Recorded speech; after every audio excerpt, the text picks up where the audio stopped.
हमारे वजूद को मिटाने के लिए मोदी की सरकार ने एक वक्फ का बिल लाया।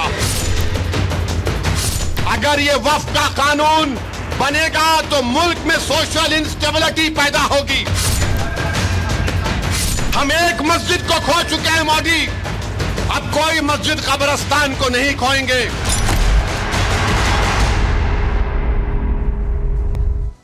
ऐसा लगता है जैसे ही मोदी सरकार मुसलमानों को लेकर कोई फैसला लेती है वैसे ही भड़काऊ भाईजान का टेप रिकॉर्डर ऑन हो जाता है और लगातार एक ही गाना बजता है कि कैसे झूठा नैरेटिव फैलाना है, कैसे मुसलमानों का हितैषी बनकर उनका वोट बैंक लूटना है और फिर धीरे से निकल जाना है। यही एक तरीका बना हुआ है असदुद्दीन ओवैसी का और इसमें भी बहुत सफल अभी होते नहीं दिखाई दे रहे। इसीलिए अलग अलग तरीके से वो कोशिश कर रहे हैं कि कैसे वोट बैंक वापस आ जाए और जो जनता है वो खिसक ना जाए। और यही वजह है कि एक ही बात दोहरा रहे हैं। क्यों दोहरा रहे हैं आपको बता देते हैं। दरअसल असदुद्दीन ओवैसी एक बार फिर से अब वक्फ बिल को लेकर बोलते दिखाई दे रहे हैं। क्या कहा है आपको बताएं, वक्फ पर मुस्लिमों को बरगलाने की कोशिश फिर से की है असदुद्दीन ओवैसी ने। माइंड वॉश करते हैं, वक्फ कानून मुसलमानों के खिलाफ है। ओवैसी कह रहे मुसलमानों के खिलाफ है। अभी उनको पता भी नहीं होगा, प्रावधान उस जेपीसी में भी है, फिर भी पता नहीं क्यों ऐसे कहते हैं। वक्फ से देश में सामाजिक अस्थिरता आएगी। अभी बिल आया नहीं, सामाजिक अस्थिरता पहले ही आ गई है, ये कहना है असदुद्दीन ओवैसी का। हम लोगों ने एक मस्जिद गवा दी, आप समझ रहे होंगे इशारा 34 साल पहले की घटना का ये कर रहे हैं। अब कोई मस्जिद कब्रिस्तान नहीं खोएंगे। असदुद्दीन ओवैसी बहुत दबाव के साथ ये बात कह रहे हैं क्योंकि उन्हें ये फीड करना है मुसलमानों के दिमाग में, अपने वोट बैंक के दिमाग में कि अगर वक्फ बिल आएगा तो मस्जिद चली जाएगी। वक्फ कानून से मुसलमानों का हक चला जाएगा। वक्फ बोर्ड की जमीनों के मालिक मोदी हो जाएंगे। सीधे ये बोल रहे हैं, सीधे ओवैसी ये बोल रहे हैं कि मोदी मालिक हो जाएंगे। जबकि ऐसा लग रहा है कि जो पारदर्शिता आने वाली है उससे सबसे ज्यादा दिक्कत असदुद्दीन ओवैसी को ही हो रही है। सुनिए जरा कैसे भड़का रहे, एक बार सुनवा देते हैं आपको।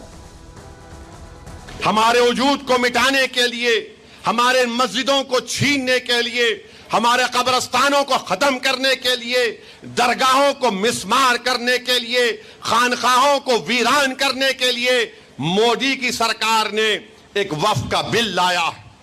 और मैं बार बार कह रहा हूं, अगर खुदा ना खास्ता ये बिल कानून बनेगा तो हमारी मस्जिदें छीन ली जाएंगी, दरगाहें छीन ली जाएंगी। मैं बता रहा हूं मोदी को, अगर ये वक्फ का कानून बनेगा तो मुल्क में सोशल इंस्टेबिलिटी पैदा होगी। हम भारत को 1980 और 1990 के दहे में लेकर जाएंगे। हम एक मस्जिद को खो चुके हैं मोदी, अब कोई मस्जिद कब्रिस्तान को नहीं खोएंगे। आपको बताएं कि ये बिल जो वक्फ बोर्ड की दादागिरी है उसको खत्म करने के लिए लाया जा रहा है, पारदर्शिता के लिए लाया जा रहा है। और इसके लिए जो कुछ एक तरह से अगेंस्ट थे उनसे बातचीत करके क्या क्या क्लॉजेज ऐड करने उस पर भी बात हो रही है। लेकिन ओवैसी नहीं यहाँ पर शांत हो रहे हैं। उनको लग रहा है कि ये मुद्दा है, इससे वोट बैंक बनाया जा सकता है। मुसलमानों को फिर से भड़का रहे हैं, वक्फ बिल के खिलाफ मुस्लिमों को उकसा रहे हैं।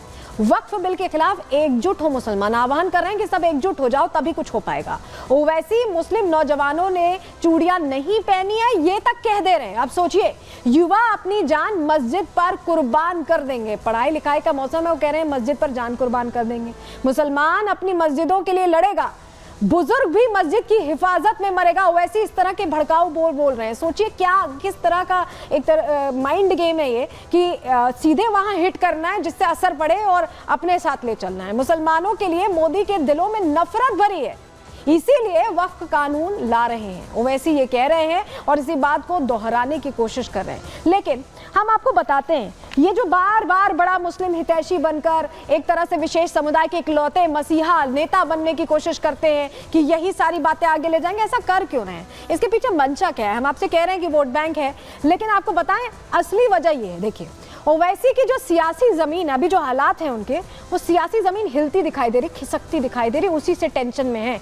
देश मुसलमान ओवैसी को वोट नहीं दे रहे हैं। देश के जो मुसलमान हैं इस वक्त उनको वोट नहीं दे रहे हैं क्योंकि अभी जो विकास हो रहा है उससे वोट बैंक छिटक गया है और ओवैसी को टेंशन इसी बात की है। हाल ही के चुनावों में ओवैसी को झटका लगा है। अच्छा वोट परसेंटेज नहीं रहा, जीत तो नहीं मिली और वोट परसेंटेज भी अच्छा नहीं रहा है। अब ओवैसी के पास धार्मिक कार्ड ही बचा है और यही वजह, उसी का पुरजोर तरीके से इस्तेमाल असदुद्दीन ओवैसी कर रहे हैं। इसीलिए मुसलमानों को डरा रहे हैं, उनके मन में डर पैदा करके अपनी तरफ खींचना चाहते हैं। ओवैसी मुस्लिमों के मसीहा बनना चाहते हैं कि एक लीडर के तौर पर जब भी मुस्लिम देखे तो उन्हें ही देखे, और इसीलिए इस तरह की बातें करते हैं कि लगे कि सिर्फ वही हितैषी हैं, सिर्फ वही सोच रहे हैं। वक्फ बिल के खिलाफ गलत जानकारी दे रहे हैं, गलत नैरेटिव फैला रहे हैं, मुस्लिमों को गुमराह कर अपनी पकड़ मजबूत करना चाहते हैं और चाहते हैं कि उनके दिमाग में ये फीड हो जाए कि सिर्फ अगर उनकी बात कोई उठाता है, अगर उनका कोई हितैषी है तो सिर्फ असदुद्दीन ओवैसी ही उठाता है और उसी को ही वोट दें, ये कहना चाह रहे हैं। वहीं आपको बताएं कि जिस तरह का अभी मूड बना हुआ है यहाँ असदुद्दीन ओवैसी का, उनको लग रहा है कि अभी वक्फ बिल को लेकर अगर वो सेंटिमेंट्स का इस्तेमाल करेंगे तो वो इसको अपने लिए पॉजिटिवली ले सकते हैं, और यही वजह कि वो सोच भी नहीं रहे हैं कि क्या कहना है। लेकिन आपको बताएं, गृह मंत्री को आप यहाँ देख रहे हैं, गृह मंत्री ने बिल्कुल क्लियर कर दिया, बहुत से फैसले पहले भी मुस्लिमों के हित के लिए लिए गए हैं। आपको याद होगा 3 तलाक का फैसला, वो कितना बड़ा फैसला था, उसका भी ओवैसी ने विरोध किया था। लेकिन गृह मंत्री ने कहा कि वक्फ बिल संसद में पास होकर रहेगा, यानी क्लियर है इंटेंशन सरकार का। शीतकालीन सत्र में फिर पेश किया जाएगा बिल, क्योंकि अभी मंत्रणा चल रही है, उसको लेकर लोगों से राय मांगी गई है। शाह ने ओवैसी पर भी हमला बोला है, जिस तरह से वो झूठा नैरेटिव फैला रहे हैं उस पर अमित शाह ने कहा है कि कोई चाहे कितनी भी कोशिश कर ले, ये कह दिया है कि वक्फ बिल हर हाल में पास होगा, यानी क्लियर कर दिया है कि वक्फ बिल को रोक नहीं सकता कोई। वक्फ संशोधन बिल पेश किया गया है और उसको लेकर मंत्रणा भी चल रही है, बातचीत भी चल रही है, लेकिन तब से ही कुछ ऐसे चेहरे हैं जिनकी नींद उड़ी है और उसी में असदुद्दीन ओवैसी भी है, क्योंकि अगर ये बिल पास हो गया तो उनको लगता है पारदर्शिता आ जाएगी, दादागिरी खत्म हो जाएगी, और इससे टेंशन में आ गए। रिपोर्ट आपको दिखा रहे हैं।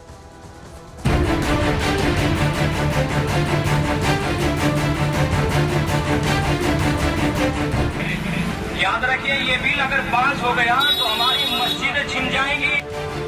केंद्र सरकार ने संसद में जब से वक्फ संशोधन बिल पेश किया है, तब से कट्टरपंथियों की नींद उड़ गई है। देश भर में इस बिल के खिलाफ माहौल बनाया जा रहा है।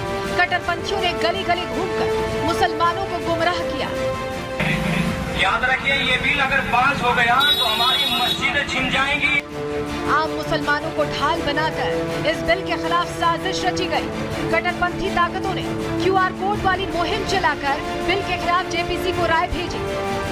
जिन भी अमेंडमेंट्स की बात कही गई है वो हम ये समझते हैं कि बुनियादी तौर पर नाकाबिल कबूल है। अब असदुद्दीन ओवैसी खुलेआम इस बिल के पास होने पर देश में अस्थिरता फैलाने की धमकी दे रहे हैं। मैं बता रहा हूं मोदी को, अगर ये वक्फ का कानून बनेगा तो मुल्क में सोशल इंस्टेबिलिटी पैदा होगी।